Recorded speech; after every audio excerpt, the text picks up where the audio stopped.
Sejam bem-vindas. Queria agradecer por aceitarem participar da live e uma boa noite para Obrigada. todas e o Obrigada, pessoal boa noite. que que está chegando aí para a live. Mães superdotadas, enfim, né?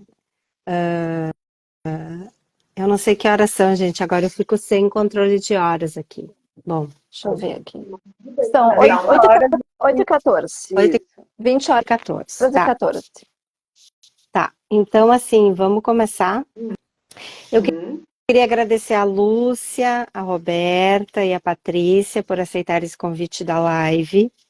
Lembrando que essa live é em prol do projeto Mochila Cheia, pela SEDUC, que é a Secretaria de Educação do Rio Grande do Sul, com doação de material escolar. Vocês podem entrar lá no Instagram da SEDUC e ver o que pode ser doado.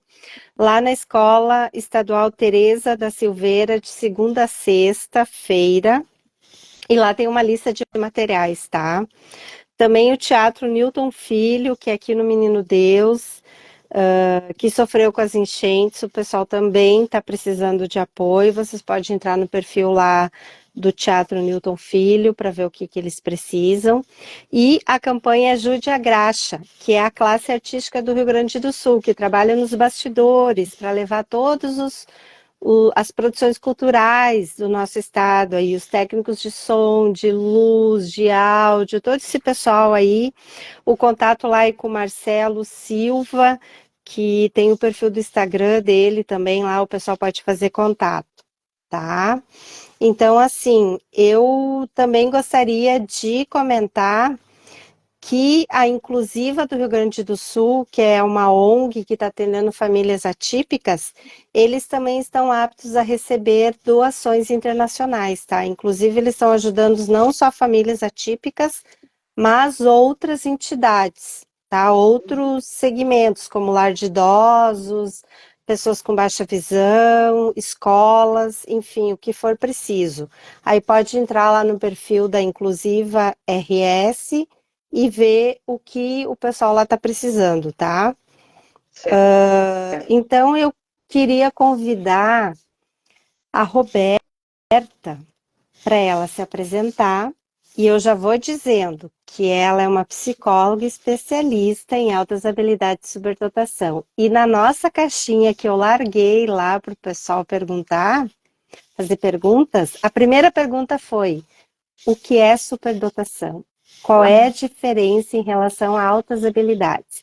Além de tu responder tudo isso, porque tu é a mais especialista aqui, pelo menos na parte da psicologia, digamos, né? Porque depois a Lúcia vai conversar com a gente da questão mais da educação. Tu falar também um pouquinho da Roberta, mãe atípica, de altas habilidades, superdotação com a sua filha, tu também é superdotada, enfim, bem-vinda. Muito grata, então quero agradecer ao convite. Quando a Lúcia veio falar comigo, eu achei o máximo, adorei. Adoro fazer lives, então, porque eu entendo que nós precisamos realmente esclarecer as pessoas do que é a superdotação, né? Eu sou psicóloga, então, formada já há 22 anos, mas há em torno de 3 anos trabalhando exclusivamente com pessoas superdotadas. E esse trabalho veio justamente por questões pessoais, ser uma mãe de uma menina superdotada. Nós passamos ao longo desses anos por algumas dificuldades nas escolas, né?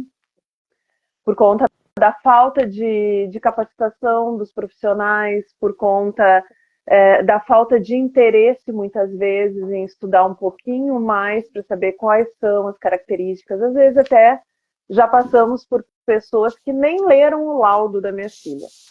Então, uma coisa importante de falar, por que eu digo laudo? Porque o laudo é um documento elaborado por pessoas da área da saúde que fazem determinados tipos de avaliação. Então, um laudo, independente de ser só de um processo de identificação ou de ter algum tipo de transtorno associado, nós falamos laudo, eu, enquanto psicóloga, falo laudo. Mas quando a pessoa é avaliada por alguém que não é da área da saúde, não é, uma psicóloga, um psicólogo, não é da área da medicina, por exemplo, porque psiquiatras também, neurologistas, neuropediatras, também, quando tem maior conhecimento em altas habilidades, também podem fazer esse processo de identificação. Mas se não é uma pessoa ligada à saúde, ligada à educação, a gente fala em relatório psicoeducacional, né? Daí traz as questões de psicopedagogia, as questões educacionais. O processo de identificação pode ser feito não exclusivamente por psicólogos. Então, isso é uma coisa muito importante, porque hoje se tem um imaginário de que somente quem tem a especialização em neuropsicologia pode fazer essa avaliação. Importante esclarecer que não é dessa forma, tá? Desde que a pessoa seja capacitada, tenha conhecimento aprofundado de altas habilidades, conheça as ferramentas corretas, então se faz essa avaliação, tá? Relatório e laudo, então essa é a diferença de nomenclatura, vamos dizer assim, por conta da área de atuação do profissional que faz a avaliação. Com relação à pergunta feita, qual é a diferença de altas habilidades e de superdotação, existem alguns teóricos, alguns estudiosos que fazem essa diferenciação. Inclusive, utilizam os testes de QI como a ferramenta para fazer essa diferenciação. Então, alguns consideram que o QI até 129 são altas habilidades, acima de 130 é superdotação. Na nossa lei brasileira, na forma com que nós estudamos e nós compreendemos as altas habilidades ou superdotação, é por isso que existe esse ou. O termo é altas habilidades ou superdotação. Algumas pessoas falam altas habilidades e superdotação. Mas não existe essa diferenciação. Você pode falar que eu, por exemplo, posso falar que sou uma mulher autohabilidosa ou eu posso falar que sou uma mulher superdotada.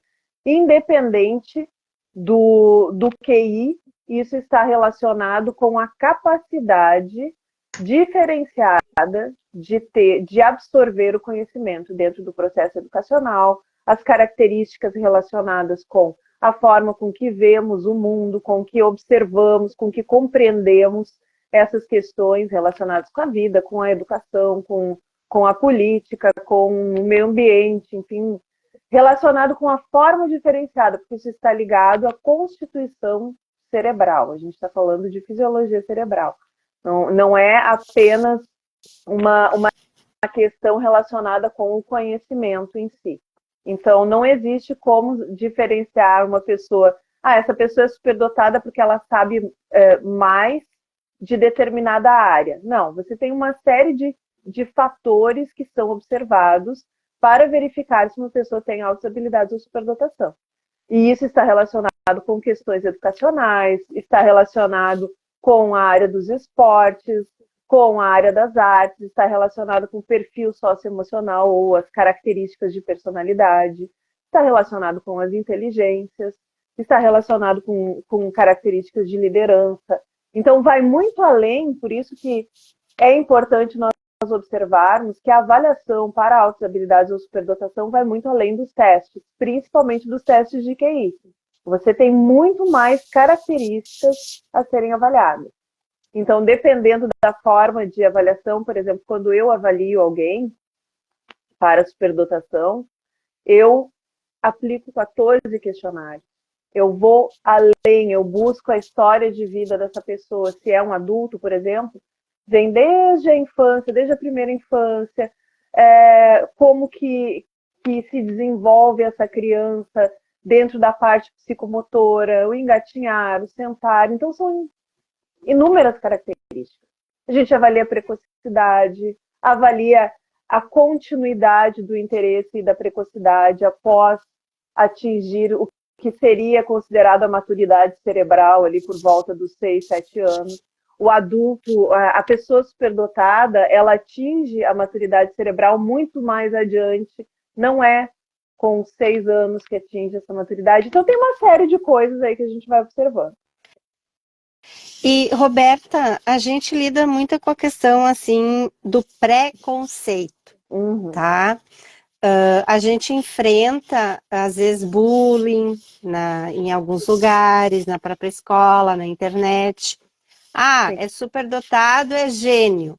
Não é bem assim, né? A gente sabe que em alguns momentos a gente também vai enfrentar dificuldades em algumas áreas. Então, assim, Sim.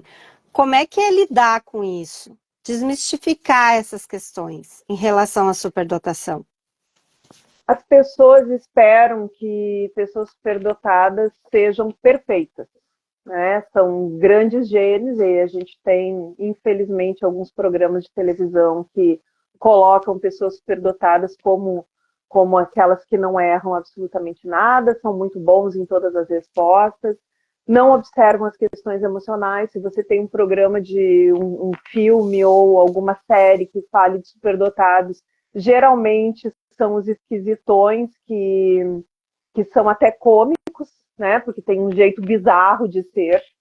E tudo isso acaba fortalecendo os mitos com relação a pessoas superdotadas. Nós somos pessoas, nós não somos seres alegóricos.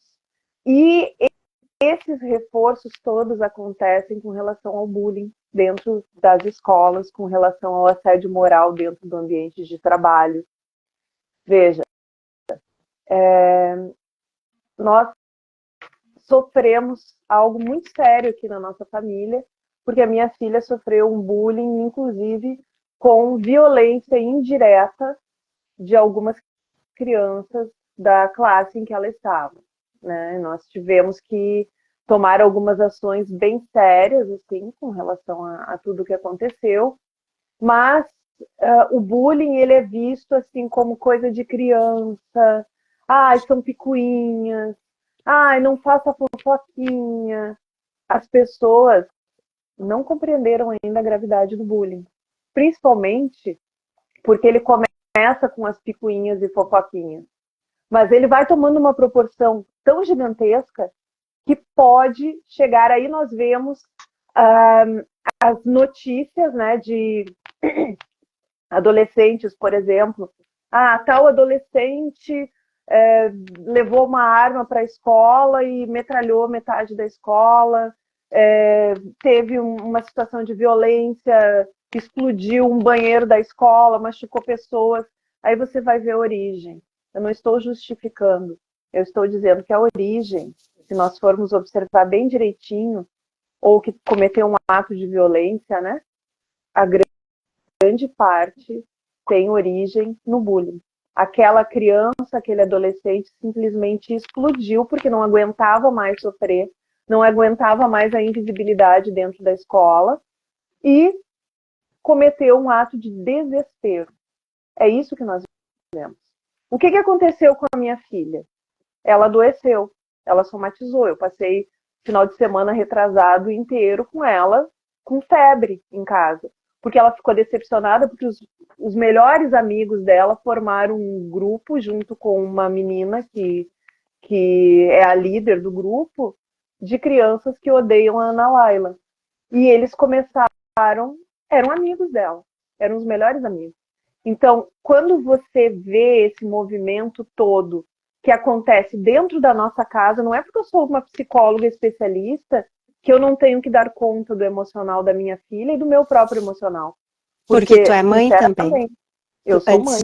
Disso, E tu é eu mãe. também, exato, e eu também sofri bullying. As pessoas dizem, ai, isso é mimimi da atualidade. No passado não existia bullying, existia sim. Outro dia uma pessoa falou assim, agora os pais são mimizentos, então agora existe bullying. E eu falei para ela, se os meus pais fossem mimizentos, talvez eu não tivesse sofrido na escola tudo que eu sofri. Quando eu era uma criança, eu também sofri bullying. E quantas pessoas sofrem bullying?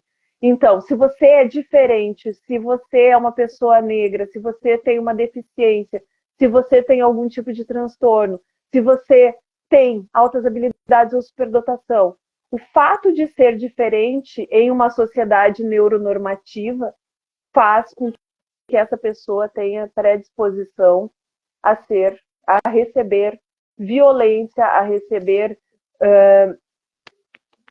palavras violentas, a receber todo tipo de sofrimento.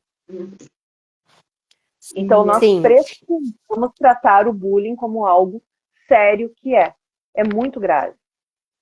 É muito grave o bullying. Inclusive, eu quero convidar o pessoal que no sábado agora, 1h30 da tarde, na TVE, no Saúde Mais, que é o programa que eu faço a direção agora na TV, o tema é bullying e cyberbullying. Por incrível que pareça, sem querer, uma coisa está casando com a outra.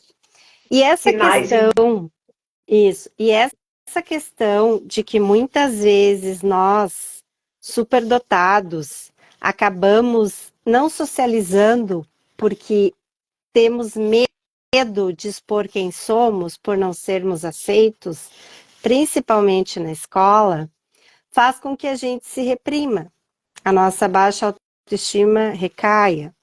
E aí, Lúcia, eu queria que tu comentasse um pouco sobre as questões de educação para superdotados. Claro. Né? Como é que se dá essa relação no ambiente escolar? O que a gente pode fazer enquanto família, enquanto educador? As ações da FADERS, a Lúcia é assessora técnica da FADERS na área de altas habilidades de superdotação, também é superdotada, é mãe atípica, enfim, o que tu pode trazer para a gente poder passar informação de qualidade para quem está aqui com a gente hoje?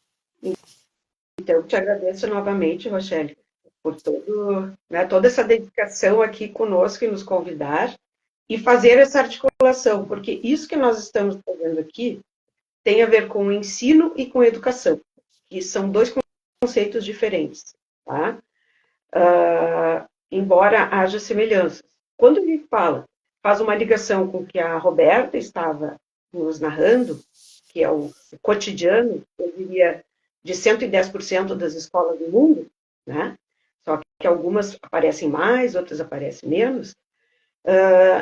Falando em educação e conectando com a abordagem da Roberta, eu tenho essa experiência de mais de 40 anos de convivência no ambiente escolar como professora. Se eu for contar mais como aluna, né?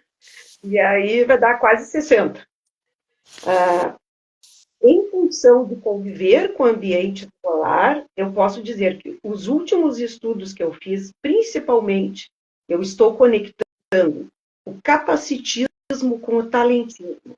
Isso tem me aberto mais a mente para poder levar essa articulação para as escolas, porque eu sou muito procurada justamente por famílias que já fizeram a avaliação e precisam desse apoio para articular com a escola. Como será o plano de acessibilidade para um estudante com altas habilidades, ou com dupla condição, ou múltipla condição, dupla excepcionalidade, seja lá o termo que se estabelecer cientificamente, mais o bullying, tá?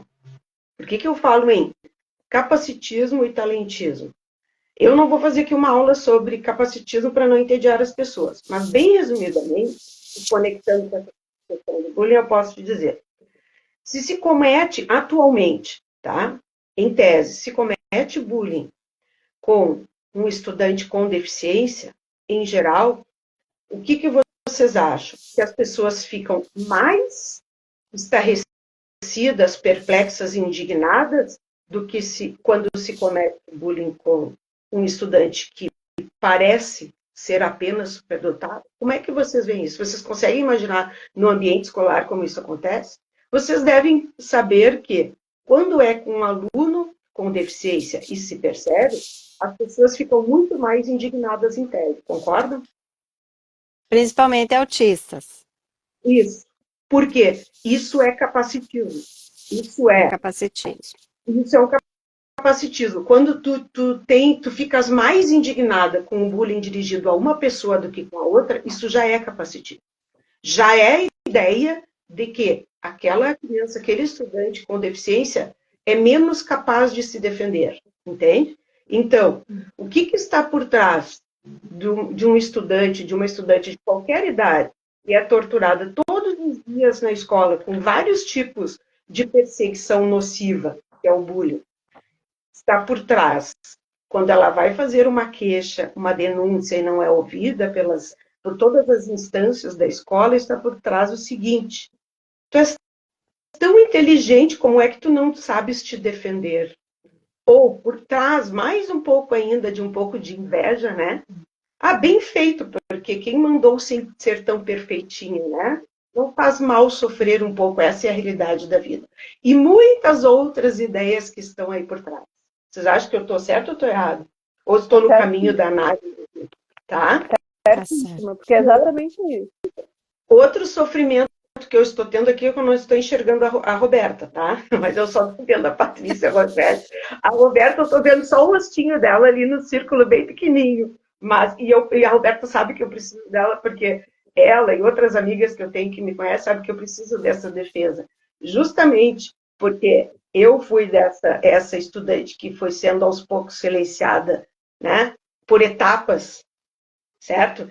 Esse processo de silenciamento, de massacre que é feito com os estudantes com altas habilidades, ele é friamente calculado, maquiavelicamente calculado. E aí eu vou dar um depoimento também de professora, porque eu já fui e sou professora de muitos estudantes com altas habilidades, tá? Estudantes que eu identificava mesmo quando eu era bem mais jovem, sofria preconceito por ser jovem, as pessoas diziam: ah, é muito nova, a professora nova não tem experiência, por isso que ela não enxerga, por isso que ela acha os alunos tão inteligentes. Então eu tinha que ficar ouvindo tudo isso. Um dia eu vou ficar velha, e agora chegou. Por isso que eu faço questão de deixar meus cabelos brancos aqui, para as pessoas me respeitarem mais. Aí eu fico dando carteirada: estou velha, vocês têm que me respeitar, porque eu estudei, né? Já estou aqui com quase 70 anos, eu exagero um pouco. E aí tu sofre anos e anos desse preconceito, e chega um momento que tu tem que dizer: pessoal, vamos parar e vamos respeitar os alunos. O outro ponto que eu preparei para hoje, falando em questão da escola, é de que os professores também estão acuados.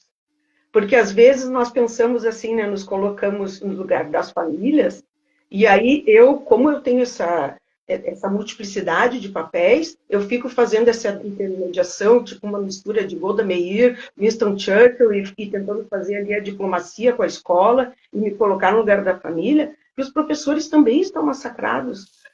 Eles ficam assoberbados com tanta burocracia do ambiente institucional da escola, que quando eles vão olhar para os alunos, e tem todos aqueles alunos com as suas deficiências, suas dificuldades, e aí ele enxerga ali, né, a Rochelle, que é mais inteligente, que é mais articulada, e diz: ai, que bom que a Rochelle eu não preciso me preocupar.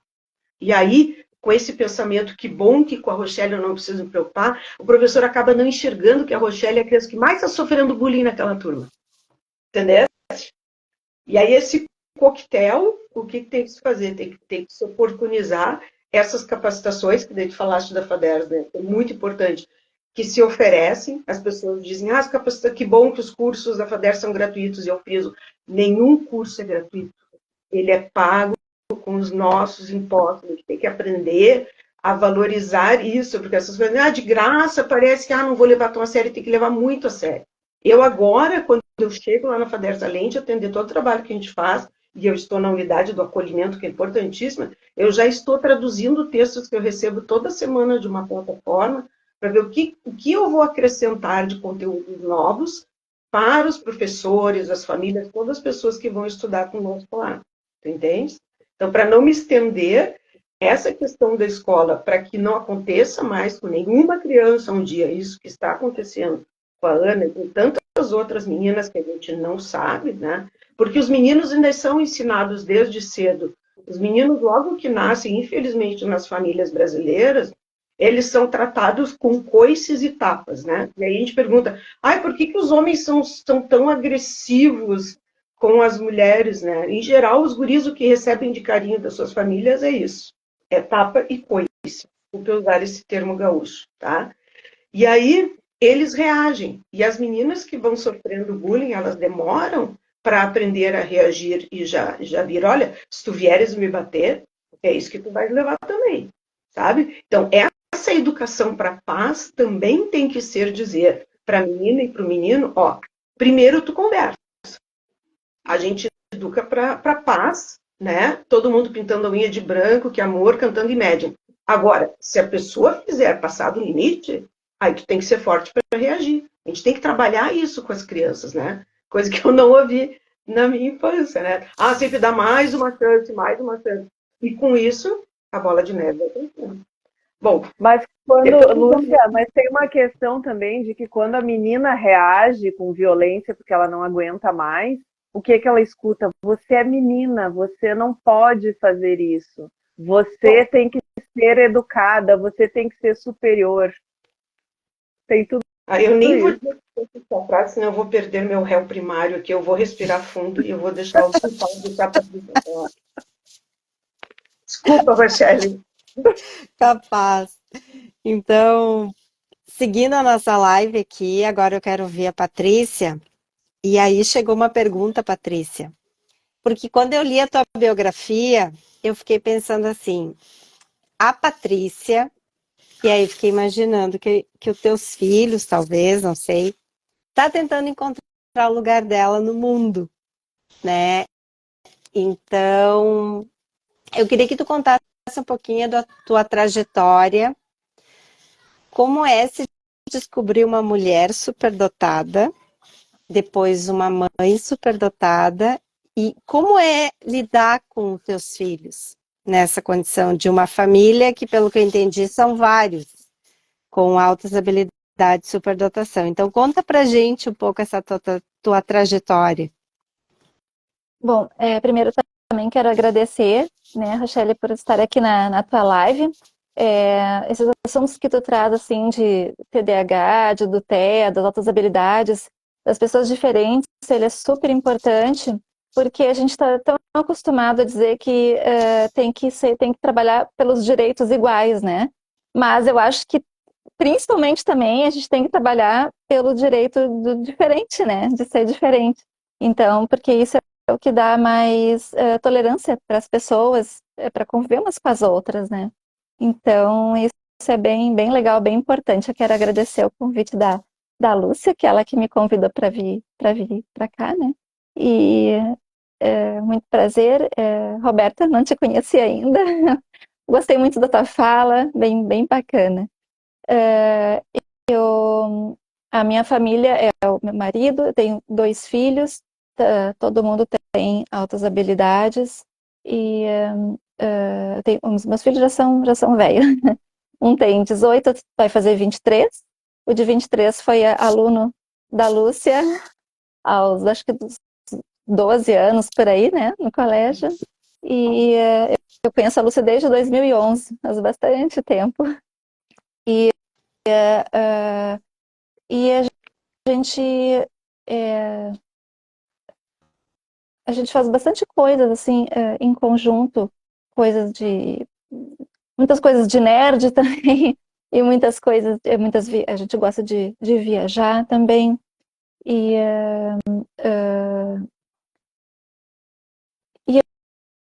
só que assim aquela história as altas habilidades, ela tem a ver com a intensidade, né? As pessoas com altas habilidades elas vivem muito intensamente, que é o que às vezes pode atrapalhar a vida delas, né? E isso às vezes fazia, por exemplo, meu filho se questionar, né, se é bom ter altas habilidades ou não, né? Ele achava que não era bom e ele se sentia sozinho. E eu me lembro que quando eu era criança eu também me sentia sozinha, né? Eu tinha amigas, alguns amigos no colégio, 1 ou 2, assim, com quem eu mais conversava, mas a gente se sente sozinha porque as ideias são diferentes e a forma de apreender e compreender o mundo é diferente. Então, às vezes a gente se sente bem, bem sozinho mesmo. E o que é bem importante, assim, que eu vejo na criação dos filhos, é que eles entendam como que isso pode ser bom para eles na vida, né? Não só assim para ir bem na escola, para fazer alguma Olimpíada de conhecimento, mas como que isso serve, como que isso presta para a vida, né? E, e eu me lembro que uma vez a gente queria contar aqui um casozinho aqui do meu filho, que eu acho que isso ilustra bem, né? Que A gente fez uma viagem e, e era todo mundo, né? Ele tinha 11 anos. E nós fizemos a viagem por uma empresa de turismo e a princípio a gente queria ficar todos nós no mesmo quarto, né? E só que era uma viagem de ônibus, então a gente parava em cada cidade, ficava uma noite na cidade e trocava, né? E não era no Brasil, era no exterior. E aconteceu que num desses hotéis a gente ia ficar em quartos diferentes. E teria que ficar em 2 quartos, né? E eu, pai, agora, né? Como que nós vamos resolver isso, né? Eu não queria deixar meus filhos sozinhos num quarto, eles muito pequenos, né? E ficar o casal separado, cada um com um também, fica ruim, né? E aí eu pensando, vou falar com a guia turística, e quando eu olhei, estava lá o Rafael conversando com um senhor em inglês, né? E, e eu olhei, nossa, o que ele tá fazendo, né? O Rafael sempre foi muito expansivo, né? E aí ele disse assim, mamãe, eu já resolvi aqui, a gente vai ficar todo mundo no mesmo quarto. E eu, como assim, né? Ele, não, Aí o senhor veio falar comigo, ele era o dono do hotel. Ele era o dono do hotel e botou a gente, fez um upgrade, né? Botou a gente num quarto presidencial lá do hotel.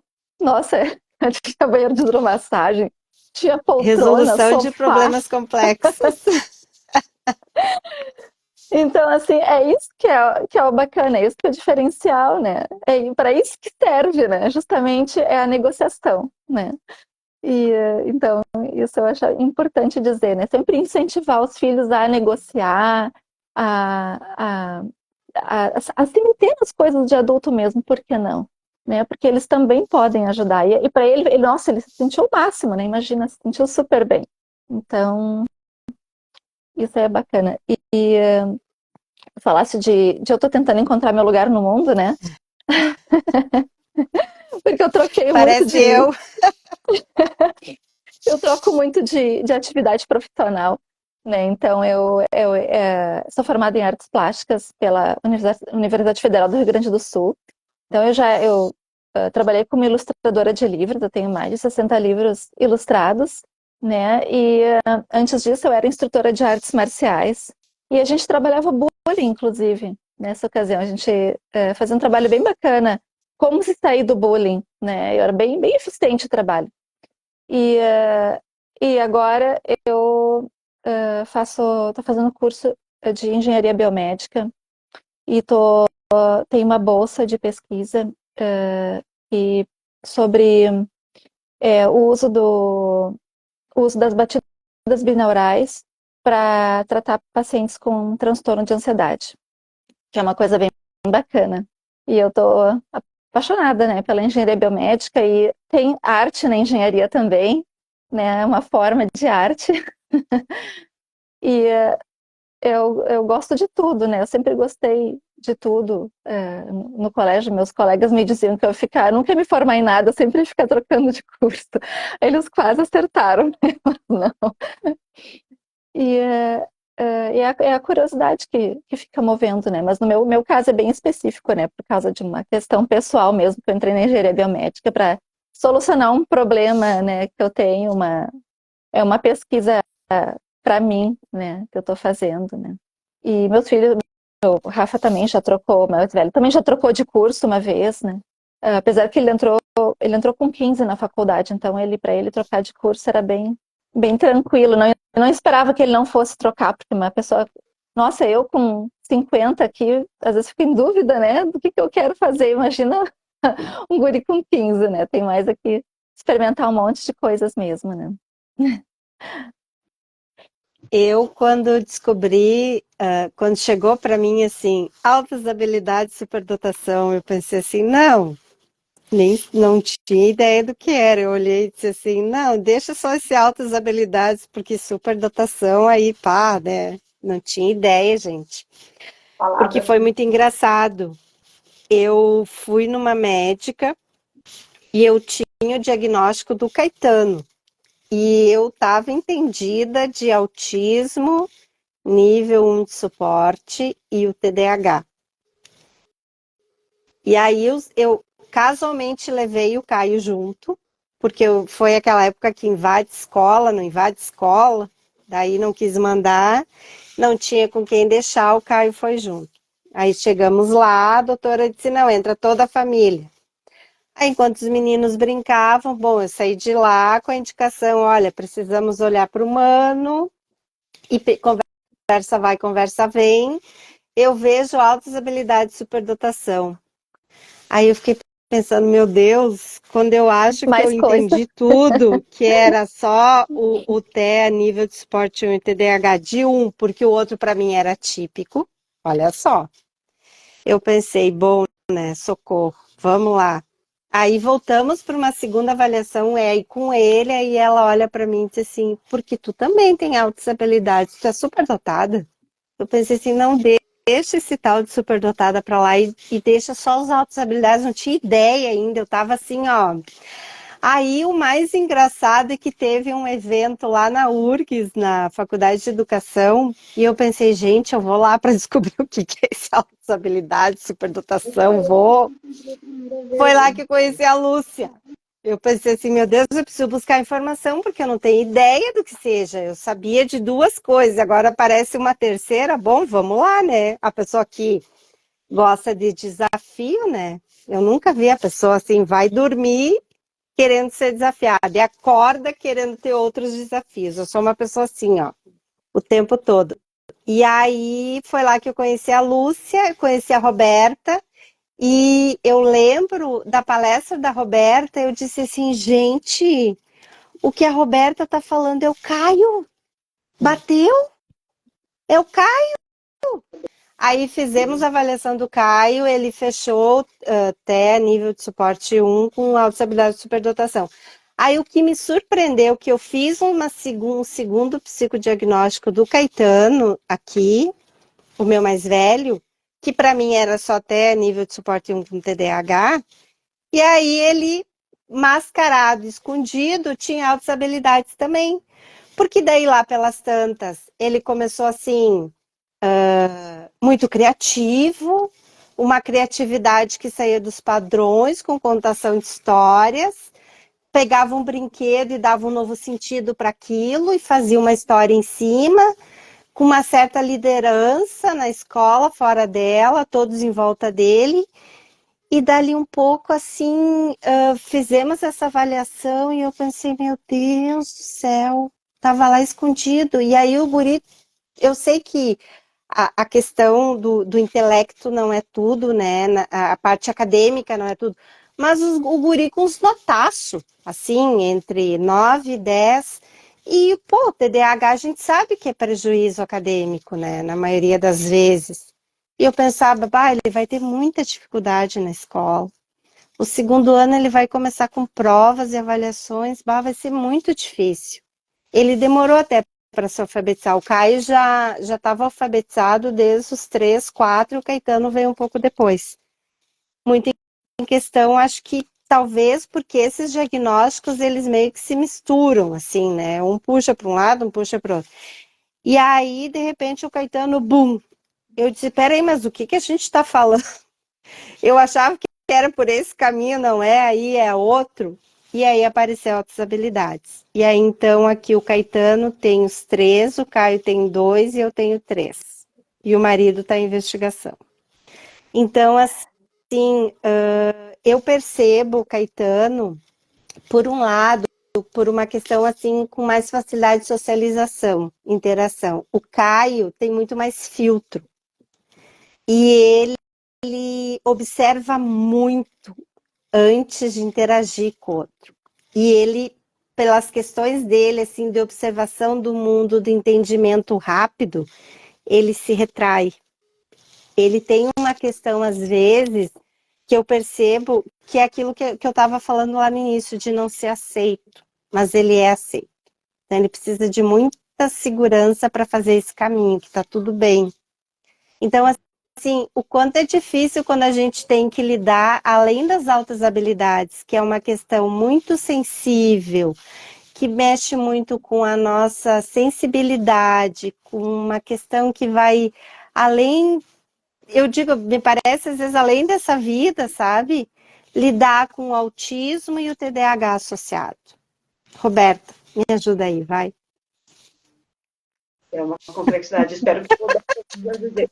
Foi Eu não ouvi. complexidade nisso. Eu não sei se a Roberta caiu, se o pessoal. Estou aqui. Ai, Roberta, Oi. até que bom que Gente, eu vi nessa eu queria parte que, aí pra você. eu queria que vocês me ajudassem, assim, como é que é quando tem com as altas habilidades o autismo e o TDAH junto. Para a gente tentar, quem está aqui com a gente tem essa dupla excepcionalidade, para explicar como é que é lidar com isso, quando que é um, quando que é outro, sabe? Bom, eu vou responder então, né? Já que a bola estava comigo na brincadeira anterior. Então, aqui nós não temos autismo na minha casa, né? Nenhum de nós tem o diagnóstico de autismo. Mas o que acontece? Quando existe a múltipla condição, que é a característica de autismo mais altas habilidades, mais TDAH, ou a dupla condição autismo com altas habilidades, existem sim as características diferenciadas. Aqui em casa, quando a gente percebe, observa o César e ele mesmo traz algumas observações assim, de características de superdotação e características de TDAH, a parte do TDAH, ela funciona mais em termos da parte assim, das funções executivas. Ele tem uma dificuldade em termos de organização, ele tem algumas dificuldades nesses termos.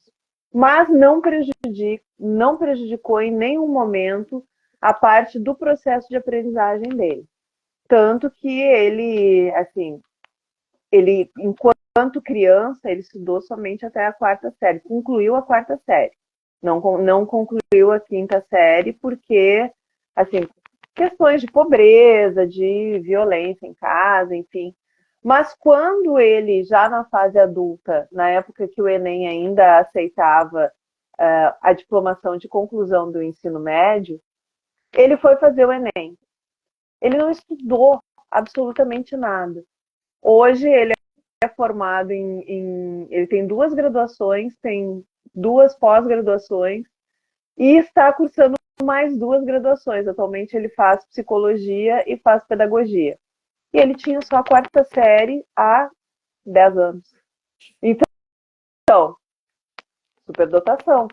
Essa possibilidade de ele chegar a ser hoje um neuropsicopedagogo que ele trabalha junto comigo na equipe de avaliação de superdotação. Ele é professor de história, ele é bacharel e é licenciado em história. Então, quer dizer, característica de superdotação. O TDAH não prejudicou nessa parte, mas prejudicou muito mais em questões de organização, né? Em questões assim de... Ele fala que ele tem uma dificuldade grande quando acontece algum imprevisto. Ele tem um objetivo, ele tem uma organização, ele tem a agenda dele.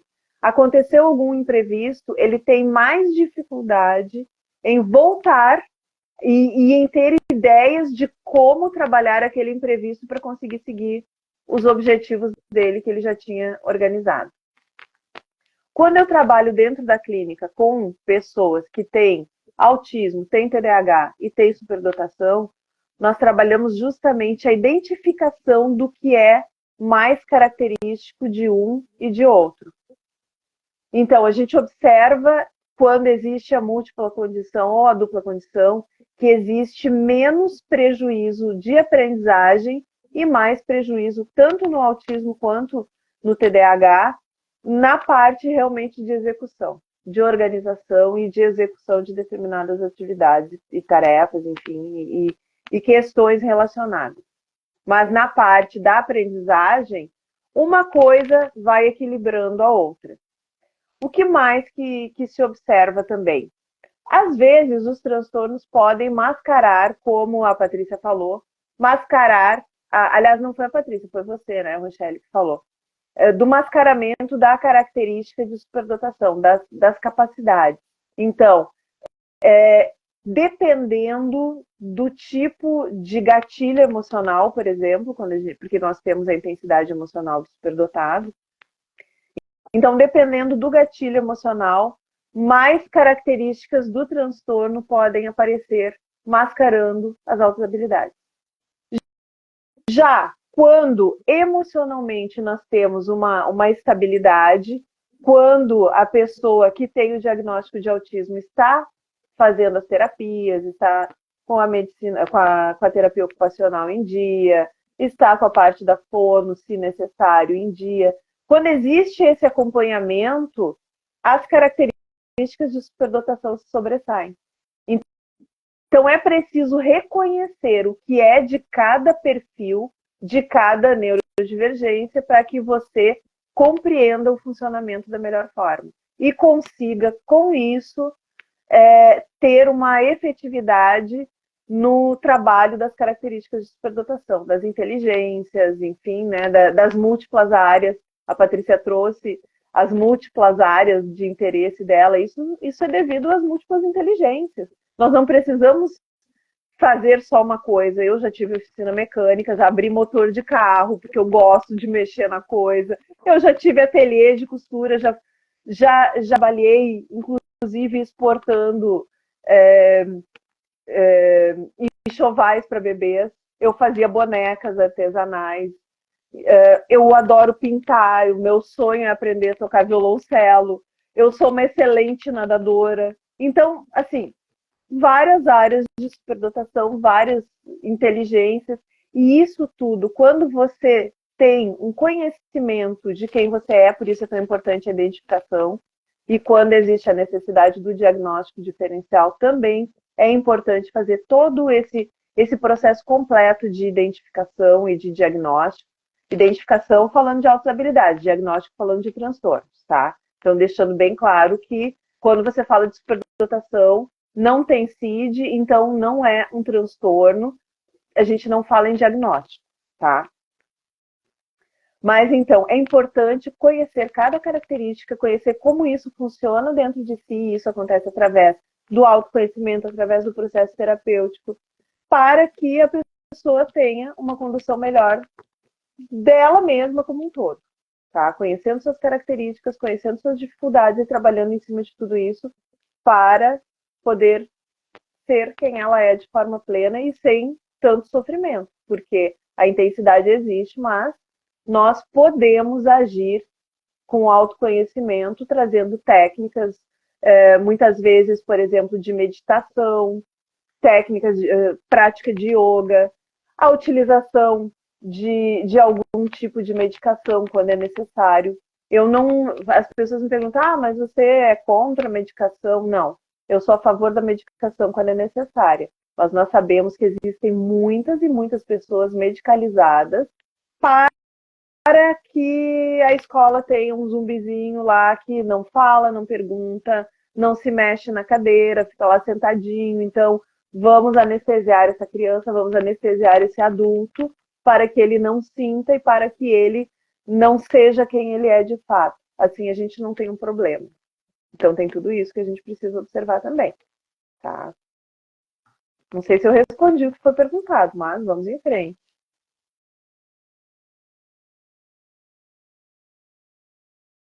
Microfone aqui. A Rochelle, eu não sei se ela está conseguindo nos ouvir. Vocês estão me escutando, Patrícia, Roberta? Oi, tá me ouvindo? Sim, eu não estou me ouvindo. Sim, Rochelle. Feche o microfone de vocês. Feche o microfone de vocês. Tá. O que eu queria comentar é, por exemplo, assim, o Caetano, ele tomava psicoestimulante, Ritalina, depois passou para Venvance, tá?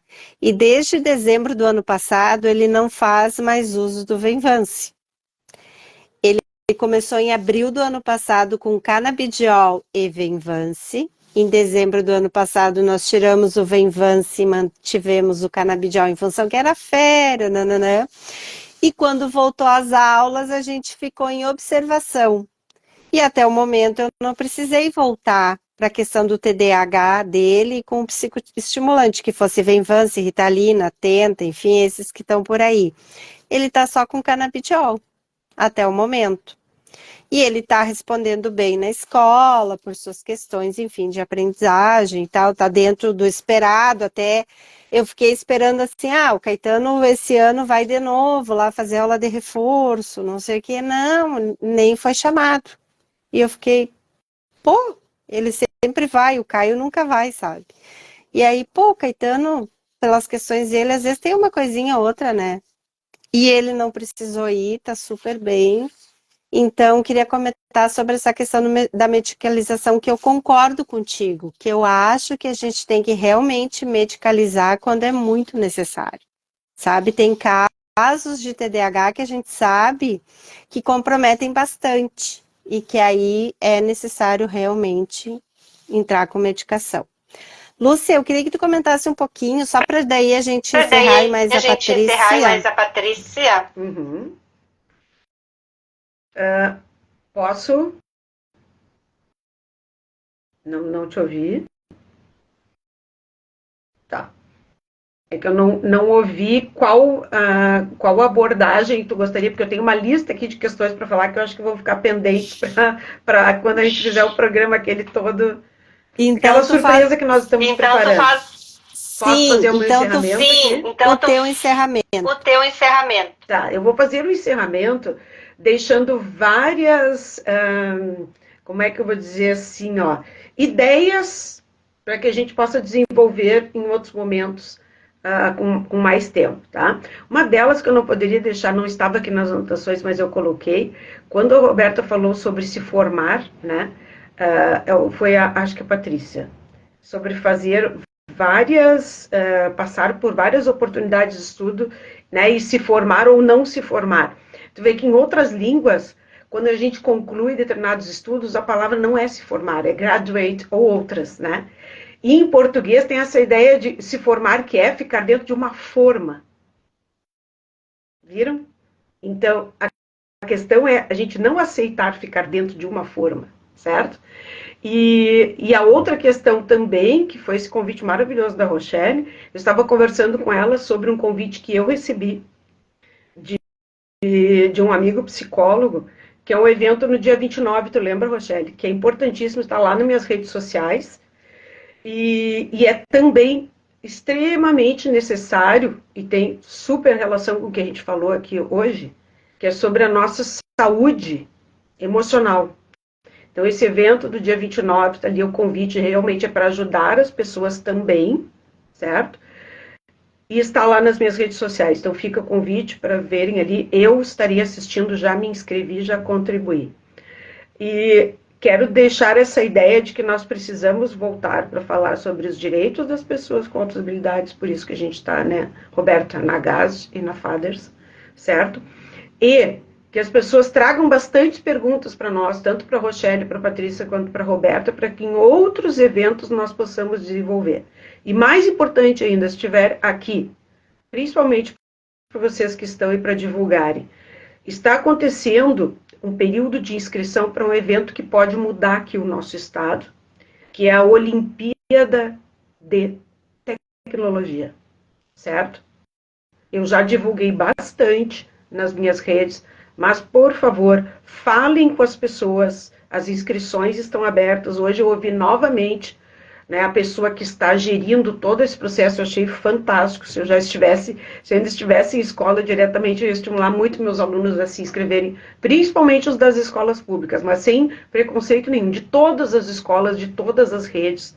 Por favor, divulguem bastante. É isso que eu queria deixar. Para que essas pessoas com altas habilidades também demonstrem ali por meio. Esses eventos das Olimpíadas também são lugares importantes para que essas pessoas possam se expressar mais, né? Os estudantes principalmente. Obrigada, Rochelle. Depois, o restante a gente vai colocando nas nossas redes e agradecer muito pelo convite. E a Patrícia e a Roberta que nos aceitaram aqui, né, Rochelle? E vieram ao nosso encontro. Tá bom? Um abração.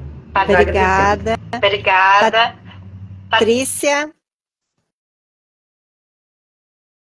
Estão me escutando? Sim? Me escutando? Eu vou finalizar, então, agradecendo mais uma vez. Estava super bom o bate-papo. Foi muito bacana mesmo. E eu vou dar aqui a minha opinião leiga, né, sobre medicação. a minha opinião do coração, porque eu não sou formada em psicologia, né? Eu faço engenharia biomédica, tenho as cadeiras de medicina, mas não, a minha opinião é leiga mesmo. Eu acho que a medicação ela é importante quando causa sofrimento na pessoa, né? Se não tem sofrimento, realmente não tem por que medicar só porque tem o transtorno, só porque, né? Só é necessário mesmo se a pessoa está sofrendo com isso. Se não, não tem o porquê. É isso, né? Gente, eu gostaria de te agradecer e eu vou encerrar a live, tá? Espero que a gente possa marcar uma próxima aí, até porque agosto a gente tem o 10 de agosto, né? Que é o dia de conscientização aí da altas habilidades de superdotação, que a gente possa, de repente, falar sobre os direitos aí, enfim, outras questões. Vamos pensar e elaborar essa próxima conversa nossa. Então, assim, muito obrigada, tá? Foi um prazer ter estado com vocês, obrigada por aceitar, obrigada, Lúcia, por todo o apoio que tu me dá aí desde que eu te conheci. Um abração. E às vezes eu escrevo para a Lúcia e digo, deu isso, deu aquilo aqui. Enfim, aí. Então tá, gente. Tchau. Tchau, até. Tudo Tchau. de bom. Um abração. Tchau. Tchau, tchau.